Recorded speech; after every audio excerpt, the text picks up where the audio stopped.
Welcome to 80 Days, a game in which you are in the service of Monsieur Fogg and you have to travel around the world in 80 days. It varies it up because it is a steampunk world, but rather than telling you this little novel, multi-choice novel, what I'm going to show you, this is the first adventure around the world in this game. I have played the mobile game, for those asking. I have entered the service in a new gentleman. It would seem he is a gambling man.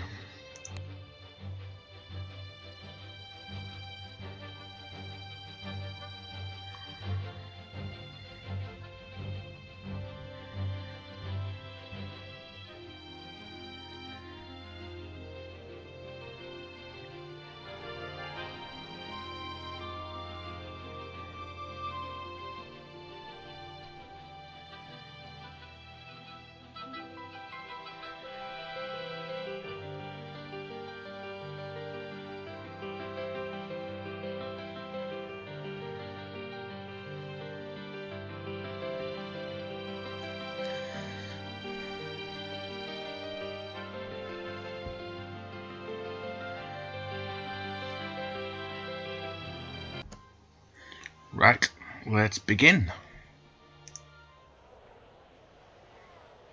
London.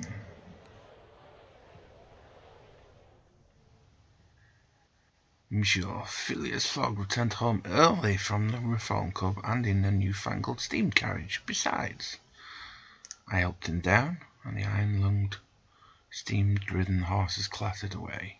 Passport door, that is our name, said he. We are going round the world. Around the world, monsieur? I asked, utterly astonished. We shall circumnavigate the globe within 80 days. He was quite calm as he proposed this wild scheme. We leave for Paris on the 8:25. In an hour. But I am not prepared, I said wretchedly, quickly trying to organize a list of necessary items in my mind. Then do it. Pack an altimeter and an evening jacket. There is not a moment to waste.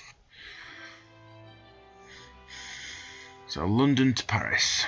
Right, let's pack. Right, he wants the altimeter and the evening jacket. So that will give us the routes of the ships in Europe.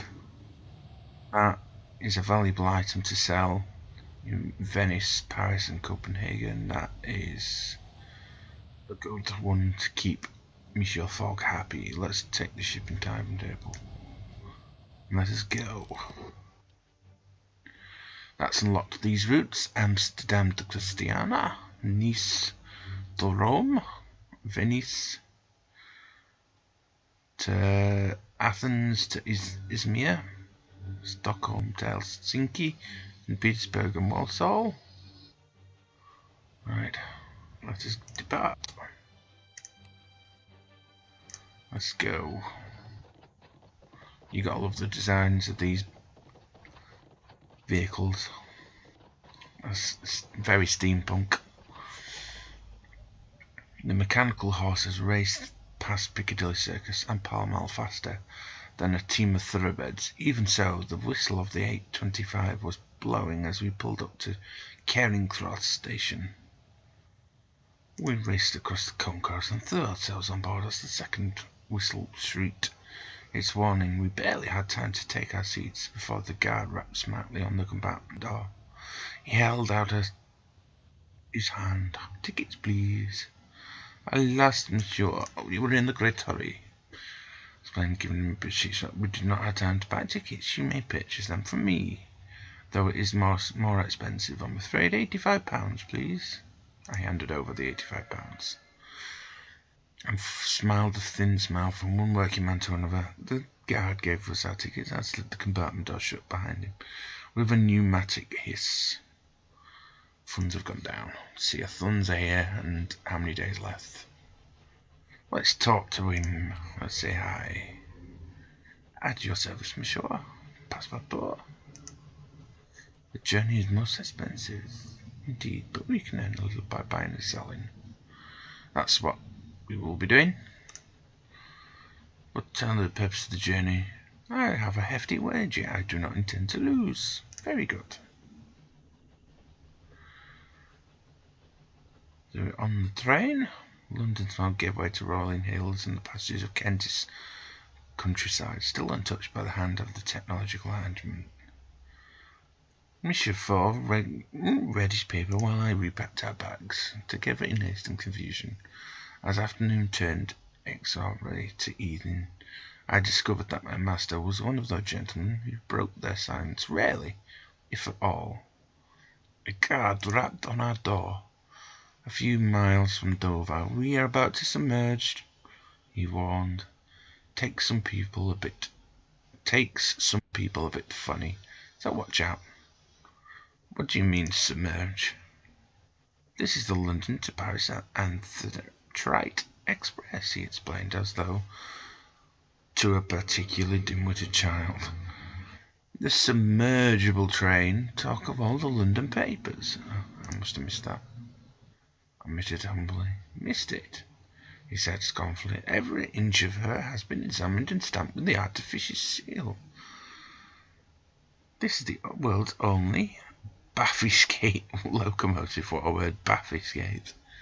I could not help but shiver as the thins approached the anthracite wheels, extended with a hydraulic kiss. Night fell as we plunged past the end of the track into the freezing water of the English Channel.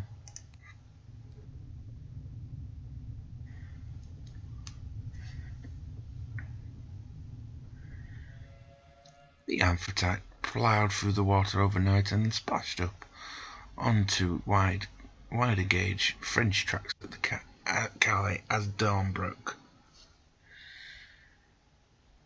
Do you have a route in mind, monsieur? I asked as the water channel dried out. Alien decided. The new canal has sped up the shipping route from Suez, I don't know how to pronounce that, but Suez to Bombay, though perhaps we could take the Trans-Siberian Express. Surely not Siberia. It is too cold and grim. And I have a particular fear of bears. Then we would do well to buy theirs, refraining from rolling his eyes. There are other alternatives. We may also travel overland and across the Black and Caspian Seas. But which is fastest? I believe that is what we shall put to the test. Parbleu. I scarcely knew what to think. We arrived at Paris Gare Noire just after 1 hour. Automaton porters lifted our luggage and then our persons onto the platform with long, delicately filigreed iron arms. Paris, city of my heart. I was home, but not to stay. So Suez, Jeddah, round Eden, across to Bombay. Or we could go Moscow, all the way around to that one, to Omsk, Irkutsk, Camel, and them two, right.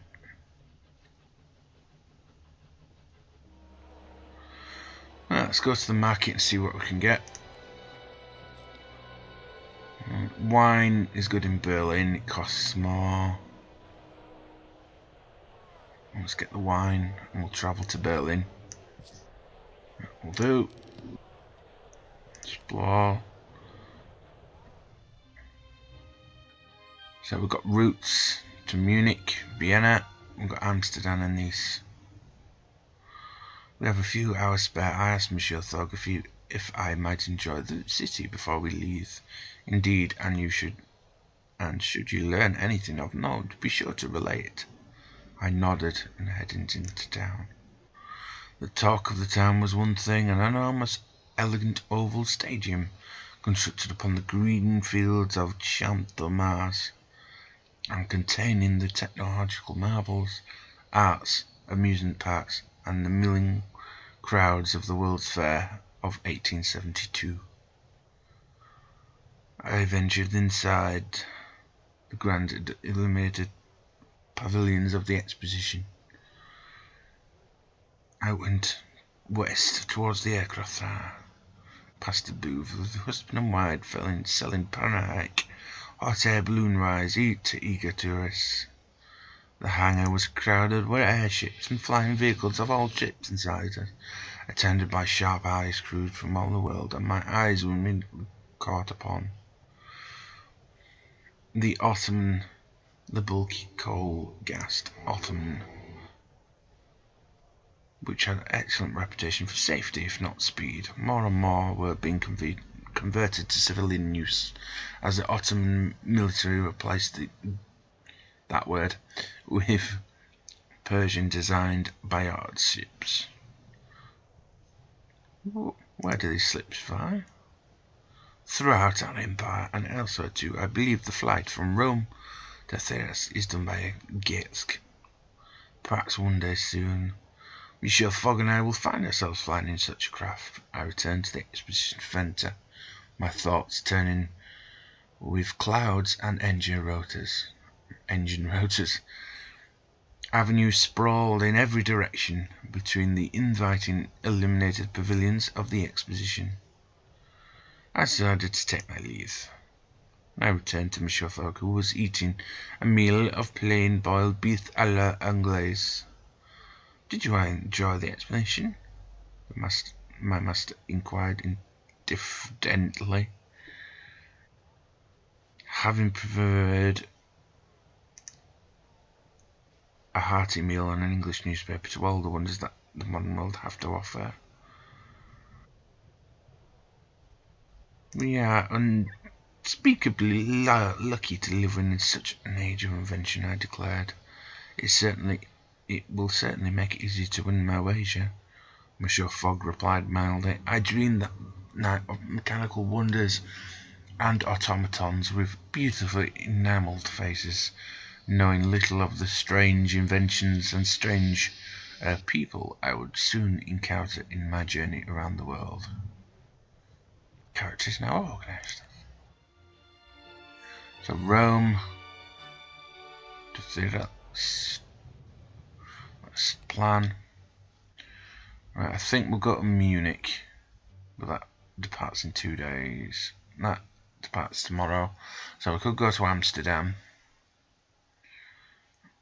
Well, I think we'll go to Munich and then go up. So we will wait here for the night and pass the night here.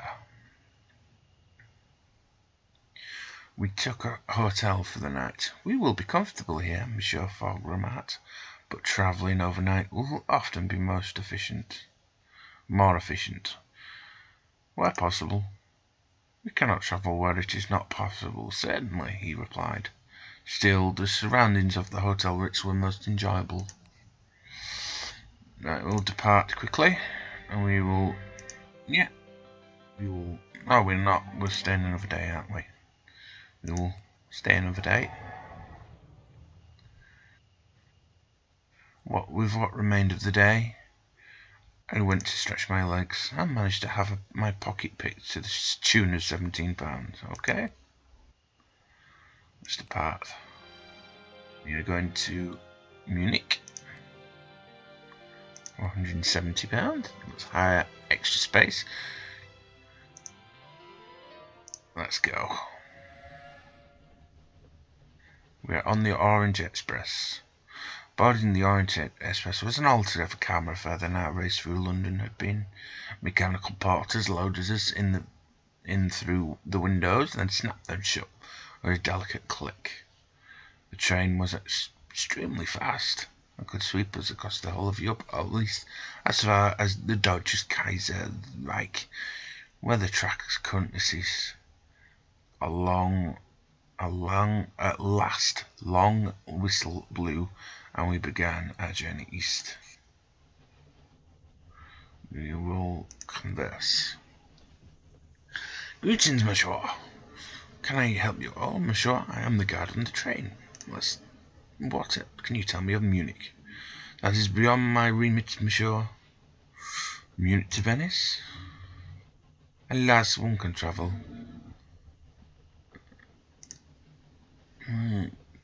Venice to Rome? I believe so. Indeed, it is a fine train. I am proud to serve aboard her, let me tell you. Munich? Munich to Zurich? Oh, thank you, that will do. I haven't got a route that way yet, which is annoying.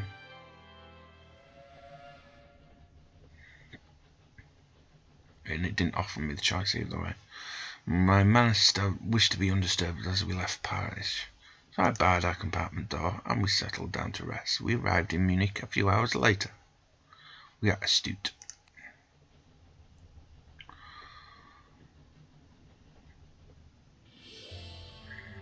We will rest the day. The Franco-Prussian War has concluded but a year previously. Thus, my French accent was a disadvantage. During our short time in Munich, the concierge on the desk was suspicious when I approached the desk. I did not care for politics myself. What was the enmity of 8 nations to me? Still, to avoid any awkwardness, I spoke as little as possible. During this day, I tried to adopt a Germanic rather than Francophone expression to match, which perhaps mixed success. If Monsieur Fogg's faintly quizzical locks were any measure. Your character is now sharp. Okay. Let's explore other routes. We found a route to Berlin. That is what we need. There was little daylight in Munich. The sky was shrouded in steam and oil fumes from the tractors and hydraulic excavators in the streets. Workers shouted at each other over the din of the construction, while the more fastidious, bad pronunciation, citizens wore dark cloaks over their finery. I brushed a few specks of dirt from my collar, absent-mindedly, far more intrigued by the gleaming machines remaking the city's skyline. Rumour had it that the work was the doing of the Bavarian king, who had become obsessed with steam power, and was spending an exorbitant sum on imported machinery and engineering works. The kingdom of Bavaria had recently joined the German Empire. It appeared the king suddenly had much more time on the hands. Well, what matter? The whims of aristocrats. The whims of gentlemen were, in my estimation, far more dangerous, as our journey no doubt proved. Let's go to the market before we depart. Let's get the apples. They'll be useful, and magnifying glass, just in case we go to Dubrovnik. Let's depart. Let's go to Berlin. Let's negotiate departure. Let's go today. Extra 500 to get there.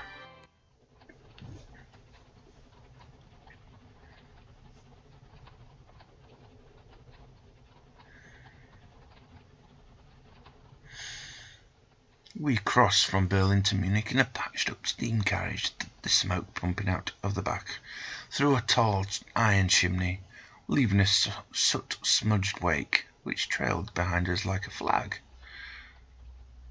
The countryside was the very definition of bucolic. Little farmsteads with cattle byres, coal sheds, and roving automatic tractors digging up the fields. Let's wait. The Times Paris World Fair, roaring success.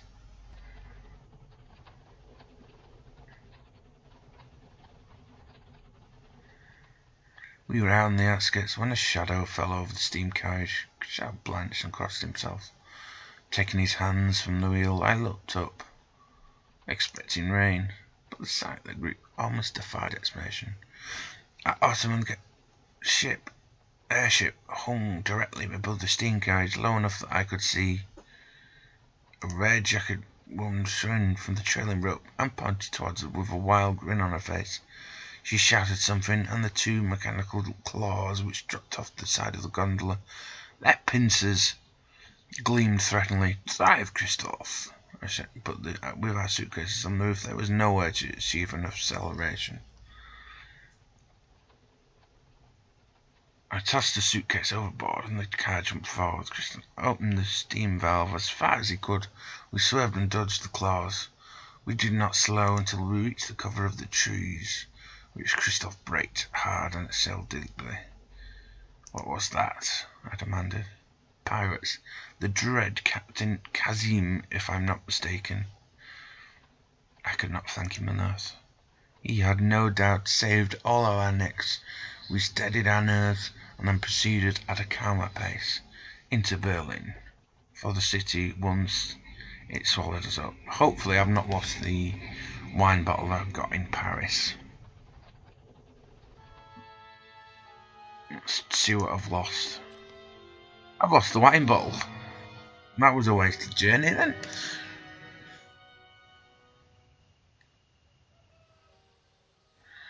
We stayed for the night in the Hotel Adon on Unter der Linden, the main boulevard in the central Mitte district. From the window, the Brandenburg Gate was lit by upturned lampposts. I decided to write a diary early, as the journey so far had been exhausting and wearing on the spirits. So, to pass an hour, you just click there. See what's in the marketplace. That'll be useful later on. That'll give us some Caribbean routes. Railway whistle makes prices cheaper, and that will be useful later on.